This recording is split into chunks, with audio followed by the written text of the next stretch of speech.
오늘 우리 일여전도에 또 헌신예배 드리게 됨에 우리 감사드립니다. 하나님의 은혜가 우리 일여전도의 성도들의 가정에 풍성하게 임하기를 축원합니다. 사람은 언젠가 죽는 것이 마땅합니다. 사실 우리는 죽을 존재로 우리는 태어났기 때문입니다. 사람이 태어날 때 우리가 새 생명이 태어났다고 사실 기뻐하지만 사람은 태어나는 순간 이 죽음이 예정되어 있습니다. 사실 태어나지 않았다면 죽을 일도 없겠죠. 참 아이러니하지만 태어났기 때문에 사실 우리는 죽는 겁니다. 살려고 태어났는데 그만 죽기로 약속하고 우리는 태어나는 것이죠. 그래서 사람은 살기도 잘 살아야지만 죽기는 더 잘 죽어야 합니다. 살기는 잘 살았습니다. 떵떵거리면서 남부럽지 않게 하고 싶은 거 마음대로 하면서 잘 살았습니다. 그런데 죽은 후에 그의 죽음을 슬퍼하는 사람이 한 명도 없습니다. 그 사람이 죽어서 그 자리가 비었는데도 어느 누구도 그의 사라진 존재감을 느끼지 않습니다. 이 사람은 살기는 잘 살았지만 사실 이 죽기를 잘못 죽은 것이죠. 그런데 오늘 본문은 참 잘 죽은 한 여인의 이야기로 시작합니다. 욥바의 다비라, 즉 도르가라는 여인이 살고 있었는데 그만 이 여인이 병들어 죽고 말았습니다. 그래서 사람들이 시신을 여물해서 다락에 뉘었습니다. 그런데 욥바에서 가까운 루다라는 도시에 예수님의 제자인 이 베드로가 있습니다. 그래서 욥바의 신앙인들이 사람을 베드로에게 보냅니다. 왜 보낼까요? 사실 사람이 죽으면 모두 다 포기합니다. 그만큼 죽음이라는 것은 이 강력한 것이죠. 아무도 죽음에서 죽은 사람을 건져낼 수가 없습니다. 이 도르가가 죽었습니다. 그 사람이 어떻게 살았든 어떤 일을 했든 어쨌든 도르가는 죽었습니다. 그러면 어떤 사람이든 죽었다면 끝난 것입니다. 모두 다 포기하고 마음을 정리하는 일이 남았죠. 그런데 시신을 씻어 뉘우고는 베드로에게 사람을 보내죠. 어떻게 하라고 베드로에게 사람을 보낼까요? 이유는 하나입니다. 도르가를 살려내라는 것이죠. 반드시 이 도르가는 살려내야만 하는 사람이라는 겁니다. 이 사람의 죽음을 사람들은 받아들일 수 없는 겁니다. 죽을 사람이 아니고 죽어서도 안 되고 죽었다 해도 이 도르가는 반드시 살려내야 할 사람이 이 도르가라는 것이죠. 도대체 도르가가 어떤 사람이기에 욥바의 교우들이 전부 그의 죽음을 받아들일 수 없다고 하나님 앞에서 시위를 하는 것일까요? 오늘 본문은 이렇게 말합니다. 우리 36절 우리 함께 보겠습니다. 욥바에 다비다라는 여제자가 있으니 그 이름을 번역하면 도르가라. 선행과 구제하는 일이 심히 많더니. 아멘. 이 선행과 구제를 심히 많이 하던 사람이다라고 소개를 합니다. 즉 심성이 착해서 착한 일을 많이 하고 가난한 사람을 도와주었던 사람입니다. 이 베드로가 도착해서 도르가가 뉘어 있는 이 다락방에 올라가니 모든 가부들이 울면서 도르가가 살아있을 때 지었던 속옷과 겉옷을 다 보여주는 겁니다. 이 도르가의 사랑이 얼마나 깊었는가를 알 수 있는 대목입니다. 왜 그들이 도르가의 죽음을 용납할 수 없고 이 도르가는 반드시 살려내야 한다라는 그 이유를 우리가 알 수가 있습니다. 이쯤 되면 사실 이 도르가가 얼마나 행복한 여인인가를 우리는 알 수가 있습니다. 죽었지만 이 여인은 살아있는 사람입니다. 사람은 죽어봐야 자신의 삶에 대한 진정한 평가를 받을 수 있죠. 이 살아있을 때는 말할 수 없지만 죽고 난 후에는 그 사람이 어떤 사람인가 정확하게 말할 수 있죠. 그런데 이 도르가는 만점의 평가를 받고 있습니다. 오늘 헌신을 다짐하는 일 여전도의 회원 모두가 오늘 도르가와 같은 아름다운 모습이기를 소망합니다. 그리고 오늘 말씀을 통해 우리가 다시 한번 진정한 헌신이 무엇인가 다시 한번 생각하는 그런 시간이 되기를 축복합니다. 먼저는 눈이 아름다운 여인들이 되시기를 축원합니다. 이 눈이 보배라는 말이 있죠. 눈이 보배다. 이 말은 살림에는 눈이 보배라는 이 속담에서 나온 말입니다. 여러분 가정 살림을 잘 하려면 다른 집에 가서 눈여겨 잘 보고 배우는 것이 큰 도움이 된다라는 것입니다. 사실 모든 게 처음에는 서툴죠. 하지만 어디에 가서 보고 그것을 배우면 능숙하게 할 수 있는 것입니다. 그런데 이 보는 것은 눈이 보는 것이죠. 그래서 이것을 견문이라고 합니다. 사람은 잘 보고 또 잘 들으면서 겸손하게 배워야 합니다. 그래서 본 만큼 배우고 또 배운 만큼 내게 유익이 됩니다. 예수님께서도 눈에 대해 말씀하신 적이 있습니다. 마태복음 6장을 보면 눈은 몸의 등불이니 그러므로 내 눈이 성하면 온 몸이 밝을 것이요 눈이 나쁘면 온 몸이 어두울 것이니 그러므로 내게 있는 빛이 어두우면 그 어둠이 얼마나 더하겠느냐. 이 보는 것이 참 중요하다는 겁니다. 근데 보는 것은 단순히 보는 게 아닙니다. 사실 이 똑같이 같은 것을 보면서도 무엇을 가려내 배우느냐 하는 것은 중요합니다. 어떤 사람은 중요한 것을 보면서도 정작 중요한 것은 지나치고 하찮은 것만 보고 기억을 합니다. 그럼 그 인생이 하찮아지는 것이죠. 반면 어떤 사람은 모두 다 하찮게 보는데 남들이 보지 못한 것들을 보는 사람이 있습니다. 그리고 그것을 붙들고 무언가를 만들어내죠. 그래서 성공하게 되는 겁니다. 즉 무엇을 보느냐가 실패와 성공을 가늠하고 행복과 불행을 나누게 됩니다. 그래서 예수님께서 눈이 몸의 등불이라고 말씀하는 겁니다. 여기서 몸은 우리의 육체를 말하는 게 아닙니다. 인생 전체를 말하는 것이죠. 사실 우리 몸에 비하면 눈은 아주 작습니다. 눈이 보는 것은 사실 아무것도 아닌 것처럼 생각될 수 있습니다. 그러나 그 작은 시각이 바로 인생 전체를 좌우한다라는 말씀입니다. 그래서 말씀하는 것이죠. 내 눈이 성하면 온몸이 밝을 것이요 눈이 나쁘면 온몸이 어두울 것이니 그러므로 내게 있는 빛이 어두우면 그 어둠이 얼마나 더하겠느냐. 여러분 천안의 명물 이 호두과자 아시죠? 이 호두과자를 처음 만드신 분이 누굴까요? 신복순 우리 신명수 권사님 약간 비슷한데 신복순 권사님입니다. 일제 때 시집 와서 그 다음에 20살 때 남편과 함께 시작을 합니다. 남편은 그 당시 한량이었습니다.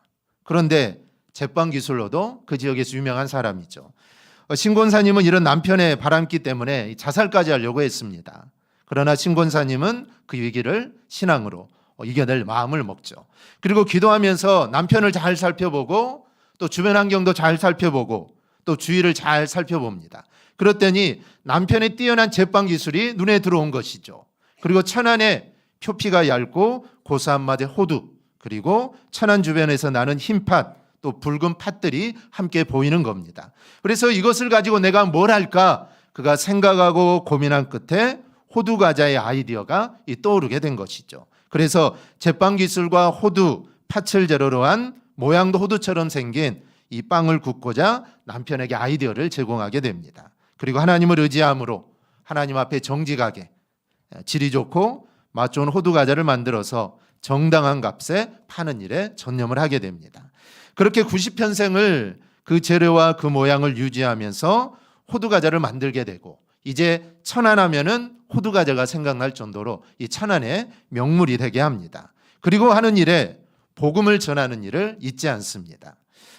이 권사님은 바쁜 중에도 늘 새벽 제단을 쌓고 과자를 팔 때에도 이 포장지 안에 주 예수를 믿으라라는 글귀를 적어놓은 종이를 넣어서 예수님을 전하게 됩니다. 그럼 호두 과자를 사 먹는 사람은 뭐 믿는 사람이든 믿지 않는 사람이든 어쨌든 그 글귀를 보게 될 거 아닙니까? 상자를 열면 주 예수를 믿으라 그 글귀를 보게 된 것이죠. 이렇게 해서 신권사님은 전도를 하게 됩니다. 그리고 지금까지 혼자서 예배당을 7개나 건축을 합니다. 신권사님이 어렵게 살 때 기도하기를 평생 제 힘으로 교회 7개만 짓게 해주세요 라고 기도를 했고 그 기도가 응답되어서 본인의 손으로 예배당 7개를 짓게 됩니다. 이렇게 믿음으로 일했더니 이 호두과자가 우리나라뿐만 아니라 일본, 중국, 캐나다, 미국에도 납품하게 되고 또 호서대학교에서 명예경영학 박사학위까지 이렇게 받게 됩니다. 우리 사랑하는 일여전도 회원 여러분 그리고 성도 여러분, 여러분의 눈을 한번 만져보시기 바랍니다. 여러분 이 눈은 보배입니다. 이 눈이 보배죠.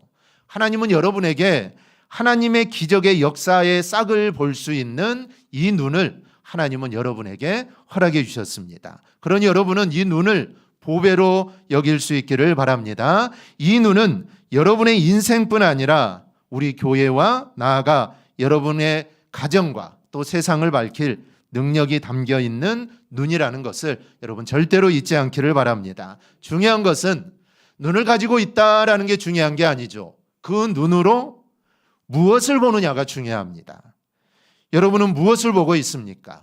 하나님이 나에게 허락하신 이 눈을 가지고 여러분은 어떤 것들을 보고 있습니까? 내 환경, 내 어려움 보지 마시고 내 안에서 역사하시는 하나님을 볼 수 있기를 바랍니다. 하나님을 바라볼 때 우리 하나님의 역사하심을 경험하게 될 줄 믿습니다. 둘째로 예수님의 눈길을 우리는 배워야 합니다. 예수님의 눈은 남이 보지 못하는 것을 보는 눈입니다. 예수님의 눈이 남이 보는 것을 보지 않는 눈입니다. 우리는 이 눈을 보아야 합니다. 예수님은 남들이 보지 못하는 아픔을 보셨고 또 남들이 보지 못하는 외로움을 또 보셨습니다. 또 남들이 보지 못하는 갈등도 우리 주님은 보셨죠. 예수님은 남편을 5이나 여의고 6번째 남편과 살면서 아픔을 벗지 못하는 그 여인의 아픔을 주님은 보셨습니다. 그리고 그 여인에게 영원히 목마르지 않는 속에서 솟아나는 생수를 채워주시게 되죠. 예수님은 돈이 많아가지고 그 돈을 가지고 떵떵거리며 살지만 아무도 모르는 갈등 속에서 밤잠을 설치는 삭개오의 외로움을 보셨습니다. 그리고 그를 만나셨을 때 자진하여 삭개오 집으로 가시고 그가 외롭게 사지 않는 법을 말씀하시죠. 잘못된 것을 바로잡고 내 것을 사람들과 나누면서 살아라 라고 말씀합니다. 그 이후에 삭개오의 삶이 어땠는지는 알 수 없지만 아마 삭개오는 외롭지 않게 아주 행복한 삶을 아마 살았을 겁니다. 그렇게 예수님은 남이 보지 못하는 것들을 보고 그리고 아픔은 치유해 주시고 외로운 친구를 또 친구로 만들어 주시고 무거운 짐은 대신 지시고 또 병은 낫게 해주시는 분입니다. 또 예수님은 남이 보는 것은 보지 않는 눈을 가지셨습니다. 사람들이 다 돌로 때려 죽여야 한다고 현장에서 가늠하던 여인을 데리고 와서 이 여인을 돌로 죽여야 한다라고 했지만 예수님은 그 여인을 죽음에서 건져주시죠. 그리고 너는 너를 정죄하지 않으니까 다시는 죄를 짓지 말라라고 하십니다. 모든 사람들은 그들의 눈으로 이 여인은 죽여야 한다라고 이 여인을 보았지만 예수님은 그 여인의 죄를 보지 않았습니다. 모든 사람이 보는 것을 예수님은 보지 않았다는 것이죠. 즉 예수님에게는 이런 눈이 있었습니다. 사람들은 자신의 잘못이나 허물은 잘 보지 못하지만 사실 다른 사람의 허물이나 잘못은 잘 봅니다. 이 보지 않으려고 해도 보이는 게 다른 사람의 허물이죠. 신기하게도 내 눈 속에 있는 들보는 보지 못하면서 남의 눈 속에 있는 티끌은 왜 그렇게 잘 보는지 모릅니다. 그래서 사람을 품지 못하고 용서하지 못합니다. 결국은 그래서 사실 사랑하지 못하는 겁니다. 사랑하지 못하니 삶이 메마르죠. 관계가 삐걱거리고 원만하지 못합니다. 그러면 불행합니다. 나도 행복하지 못하고 다른 사람도 불행하게 합니다. 그런데 예수님은 달랐다는 것이죠. 주님은 잘 보이는 사람들의 허물이나 죄악을 일부러 눈을 감고 주님은 보지 않았습니다. 여러분, 이게 사랑입니다. 이게 사랑입니다. 그 사랑 안에서 사람들은 눈물을 흘리며 변화가 되는 것이죠. 그 변화가 모두를 행복하게 하고 세상을 밝게 하는 겁니다. 우리 모두 이 눈을 가질 수 있기를 바랍니다. 다른 사람이 보지 못하는 것을 보는 눈, 그리고 다른 사람들이 보는 것들을 일부러 보지 않는 눈, 바로 우리는 이 눈을 가져야 하고 이 눈이 바로 예수님의 눈이고 도르가가 가지고 있었던 눈입니다. 함께 신앙생활하는 교우들의 아픔이 예수님처럼 보입니다. 그러니 가만히 있을 수가 없죠. 내 삶도 어렵지만 내 삶도 힘들지만 우선 다른 사람의 삶을 만져줍니다. 가부들을 보니까 너무 마음이 아팠던 것이죠. 물론 도르가도 자신의 삶이 힘들겠죠. 하지만 가부들을 보니 그들의 삶이 더 아픕니다. 오시기한 시대라 입고 사는 것들이 너무 초라하죠. 추위를 막지 못하는 옷을 입고 겨울을 납니다. 물론 자신도 그런 옷을 입고 있죠. 그런데 그 추위가 이제 내 것으로 느껴집니다. 그러니 가만히 있을 수 없죠. 그래서 내 것을 다 털어서 옷을 짓습니다. 겉옷과 속옷을 다 지어주죠. 그러다 보니까 모든 가부들에게 입을 옷을 이 도르가가 책임을 지게 된 겁니다. 이런 눈을 가진 사람이 다른 사람의 허물이 보일까요? 이런 눈을 가진 사람이 여러분 다른 사람의 죄악이 보일까요? 보이지 않습니다. 다른 사람의 아픔을 보는 사람은 다른 사람의 죄악과 허물이 예수님처럼 보이기 시작합니다. 이미 보는 눈이 달라졌기 때문이죠. 그러니 도르가 주변의 사람들이 여러분 얼마나 행복하겠습니까? 내 허물을 정말 나는 많은 허물들이 있는데 그 사람은 내 허물을 보지 않습니다. 오히려 눈을 감아주죠. 그리고 오히려 나를 격려하고 나를 사랑으로 대합니다. 내가 얼마나 행복하겠습니까? 그러니 도르가 주변에 있던 모든 사람들은 행복했던 것입니다. 도르가로 인해 너무나 행복했던 것이죠. 우리도 도르가처럼 또는 예수님처럼 될 수 있기를 바랍니다. 하지만 이 일은 쉬운 일이 아닙니다. 하지만 예수님처럼 되는 것이 사실 어려운 것도 아닙니다. 도르가처럼 예수님의 눈을 가지면 됩니다. 여러분, 헌신이 뭘까요? 일을 많이 하면 헌신일까요? 맞습니다. 일을 많이 하는 것 헌신이죠. 그런데 일하는 것만으로 헌신을 따진다면 다른 사람의 마음도 많이 아프게 할 수 있습니다. 내가 열심히 헌신하고 내가 열심히 충성하지만 내 헌신과 내 충성으로 인해 누군가에게는 아픔을 줄 수 있다라는 겁니다. 일을 많이 해야지만 사실은 어떤 눈으로 어떻게 보며 일을 하는가, 이게 정말 중요합니다.